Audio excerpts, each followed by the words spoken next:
So I mean, I'm sure many of our viewers would be, thinking book industry today, with the advent of digitization, Right. Kindle, Yeah. eBooks, Audibles. So how is it? How difficult? How challenging is it to run the business? Is it challenging, or has your business grown over the years? Oh, business has grown for sure. There is no challenge per se. Like we do not feel that ebooks or audiobooks eat into print sales in that way. Let me explain. Many people are consuming all kinds of formats right now. Yeah. So we know people who would read the e-book of a certain the e-format of a book when they're flying somewhere, perhaps on the flight when they're traveling. It makes complete sense to have a lighter weight with them. And there are people who would listen to the book while traveling to work, or while they're Walking in the gym, out or or while they're walking, and who would still want a print book for their leisure reading when they're at home, or on a vacation, just kind of chilling out. Yeah. So I was reading somewhere that people are now called hybrid readers for doing this. Oh, that's nice. So for us, from what we can tell, as long as a person is reading, is investing in the act of reading, the habit of reading, perfectly fine. And like after a while, people kind of get need a break from the screen, and will always then want to come back. And that physical feel of flipping pages, I think nothing can beat it. And I think I'm also a hybrid reader, because I usually read on Kindle. I mean the e-version of Kindle, and I also have a couple of books which I want to read. Whenever I go to a bookstore, I just pick them, and whenever I have time, I read.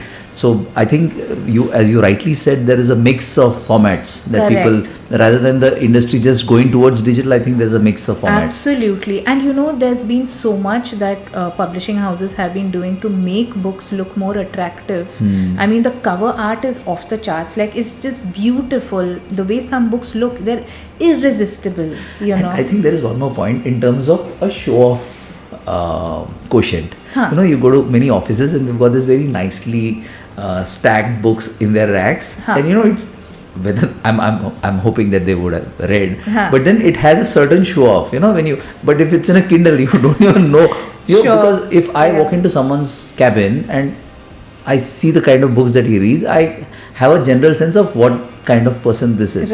But if there is a Kindle, I wouldn't know anything about him. Yeah. And I think that's also also shown in the fact that if you follow some Instagram accounts, you will find that the beauty of the book is as celebrated as the story in it.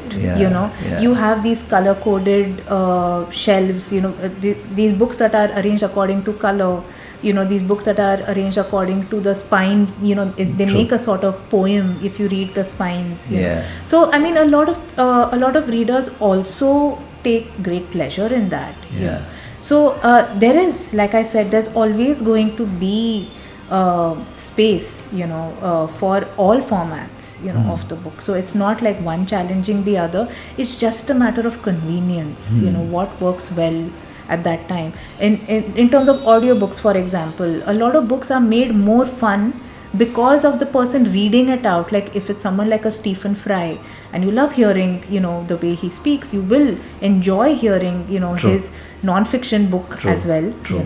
A lot of children are also taking to audiobooks because maybe they're too young to read the entire book, so audiobooks work for them as well. So yeah, it's all, like I said, it's a matter of what works at that time, and there's space for all of it. And I think as a bookseller, as long as people read, you are happy. Absolutely. Because the industry is growing, it is moving forward. Correct, exactly. That's a good way of putting it. Yeah.